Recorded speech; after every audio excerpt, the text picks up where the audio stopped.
Hello, boys and girls. I'm back to read The One and Only Ivan.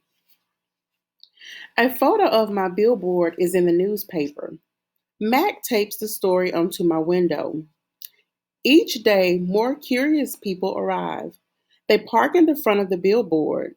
They point and shake their heads. They take photos. Then they come into the mall and buy my paintings. While visitors watch, I dip my hands in fresh buckets of paint. I make pictures for the gift shop and pictures to add to the billboard.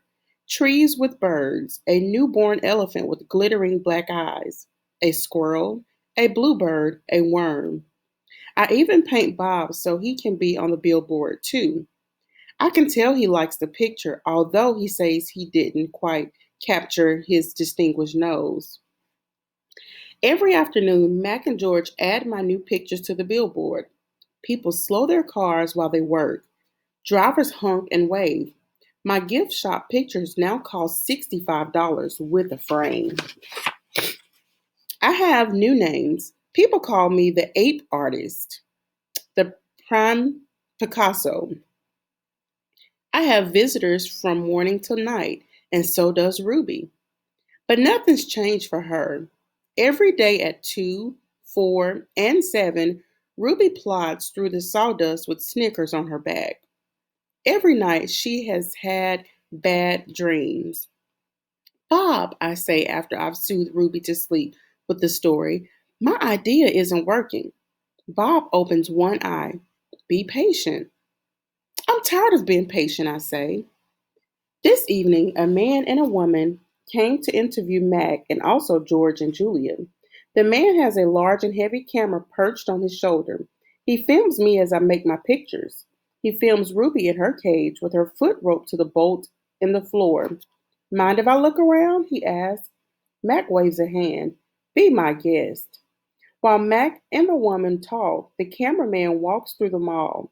He pans his camera right and left, up and down. When his eyes fall on the claw stick, he stops. He trains his camera on the gleaming blade. Then he moves on. Mac turns on the TV. We are on the early news at 5 o'clock. Bob says, don't let it go to my head. There we all are. Mac, Ruby, me, George, and Julia. The billboard, the mall, the ring, and the claw stick. In the morning, several people gathered in the parking lot. They're carrying signs on sticks. The signs have words and pictures on them. One has a drawing of a gorilla cradling a baby elephant. I wish I could read. More people with signs come today. They want Ruby to be free.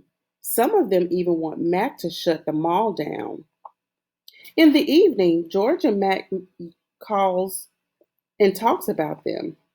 Max says they're protesting the wrong guy. He says they're going to ruin everything. He says, thanks for nothing, George. Max stomps off. George, holding up his mop, watches him leave. He rubs his eyes. He looks worried. Dad, Julia says, looking up from her homework, you know what my favorite sign was? George asks, which one?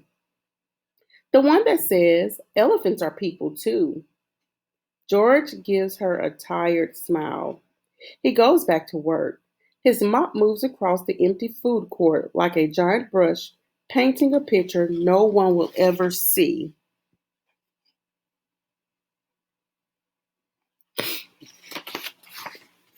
A tall man with a clipboard and a pencil comes to visit.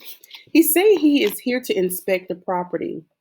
He doesn't say much more, but he makes many check marks on his paper.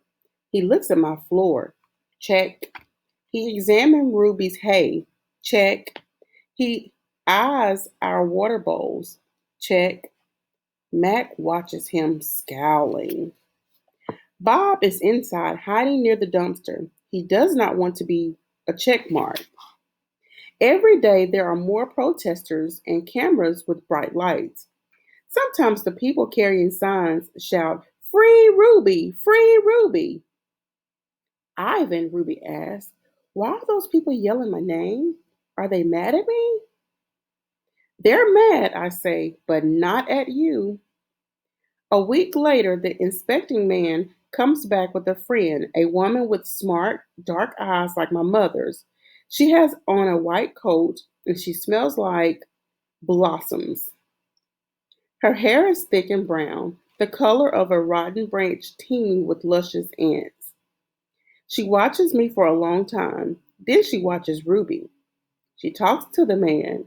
They both talk to Mac. The man gives Mac a sheet of paper. Mac covers his face.